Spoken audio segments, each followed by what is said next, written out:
Warning, nature at work. Yes, and she's been on this job for many 100,000 years. And on this one, too, carving a few inches each century. Patient, inexorable labor, a product often too much for the stomach of puny man. Yes, much too much. But again, creating fantastic monuments to the forces of erosion with a sky-borne instrument stored in its white bulk to be melted into trickling springs. Meadow brooks, bouldered creeks, swollen rivers, raging rapids. Here, the angriest of all waters, the Colorado of the Grand Canyon, has bitten deeply into the multicolored rock to expose 600 million years of history. A creation of terrible energy and beauty. But the river, that's what concerns us now. Man has been tempted to conquer this river, and boats are here being prepared for such a hazardous venture. On go strips of tough oak, slim shields for the tilt with slashing rocks, an added protection for these half-ton boats designed by our navigator and geologist, Norman Nevels, who's mastered the fury of the Colorado 4 times, a record to which we doff our hats. Now for the 100-mile trip across the burning Arizona desert, to keep a rendezvous with triumph or disaster. Down to the world's roughest river in rowboats, 3 of them for this expedition, 9 men for a 19-day trip with food for only the barest necessity stored in watertight compartments. Compartments which must lend life-saving buoyancy against the suction of the rapids. Here it is, 350 of the most treacherous miles of the Colorado. From towering Arizona peaks of ever-changing hue, down the gorge to one of man's greatest creations, Nevada's Boulder Dam and its blue waters of Lake Mead. Our navigator leads off, and with company. Good for the eyes, but no help to the back on these long pulls between rapids. The current here is a lazy 4 to 6 miles an hour, but will speed up to 30 in making the numerous drops, churning the Colorado into muddy consistency of over 15% silt and sand. In all the history of the Colorado, this is the 19th known party to attempt the passage in rowboats. Each man has spent months of conditioning muscle and skin, acclimating himself to the rigors of Arizona's sun, wind, and rain. It's 125 degrees here and no shade. This is it, Badger Rapids, the first.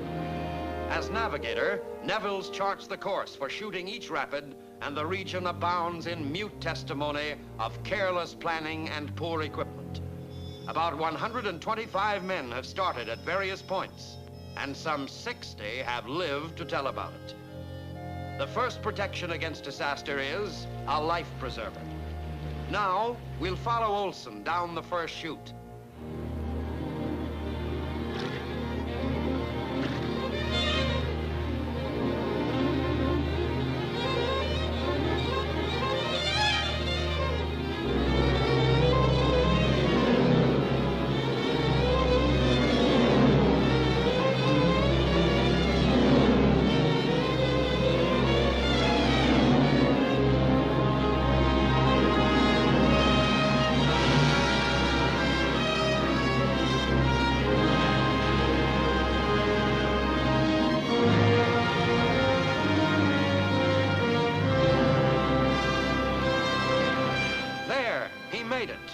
Fortunately, the first is not as tough as they will come. Here's another passage, over 200 as bad or worse than this one, before we reach the haven of Lake Mead.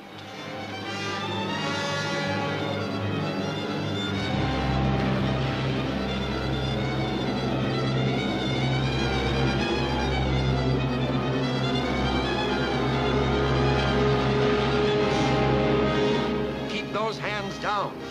Wow, mud in his eye. Before and after each passage, the same routine with an occasional exploration. This one, a couple of 1,000 feet of perpendicular climb over a treacherous trail to the ancient site of the cliff dwellers. Yes, and over rock untouched by human feet probably for more than a century. The Pueblo Indians who lived in this type of home in this area date back about 1,000 years.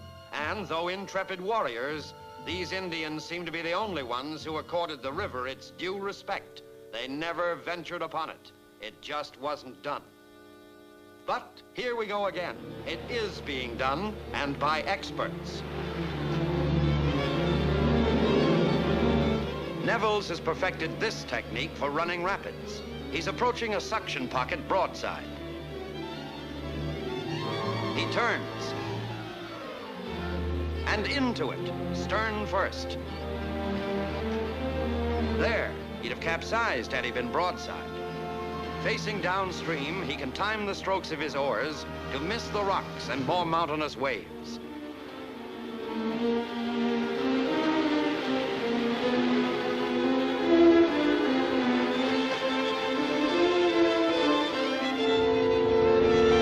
This definitely is not facing your danger. Now for the right way, in case you want to try it sometime. He turns easily, then into the waves, face forward. The battle's on.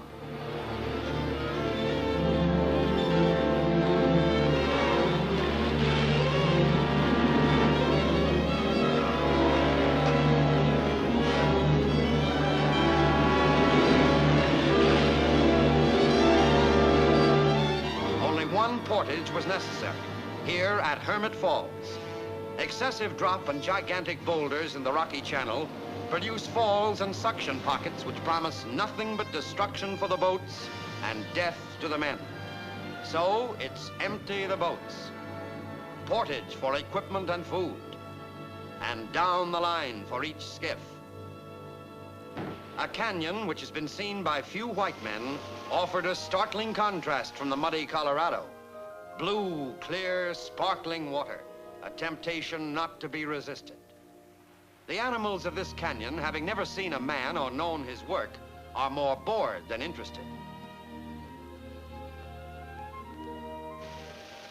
With water like this around, there should be a fisherman, and there is. Here, the unsuspecting trout are only too anxious to accommodate. Until the end of the trip, this is the last blue water our party will see, for it is swallowed immediately on entering the muddy Colorado. And we're off on the last and toughest part of the passage, Sheer Wall Rapids.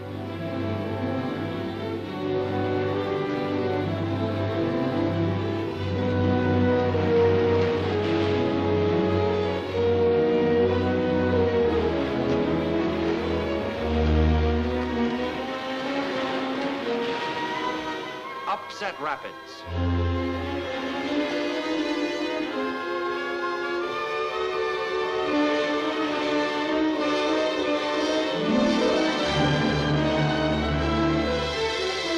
Fishtail.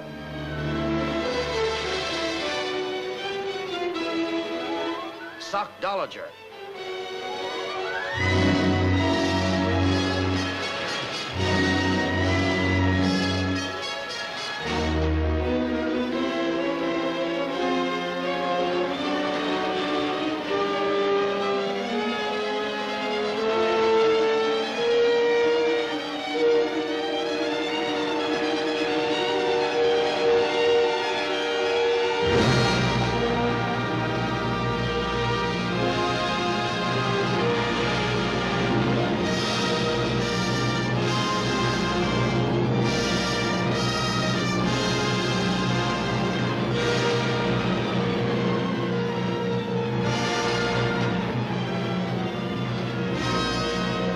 Wow, and this is the last, Rapid 233. 233 of the world's roughest waters, and the end of the trip's in sight. Lake Mead, the largest of man-made lakes. The Colorado has been conquered, with this, the only comparable color film in existence to prove it. These men faced their danger and lived to record it.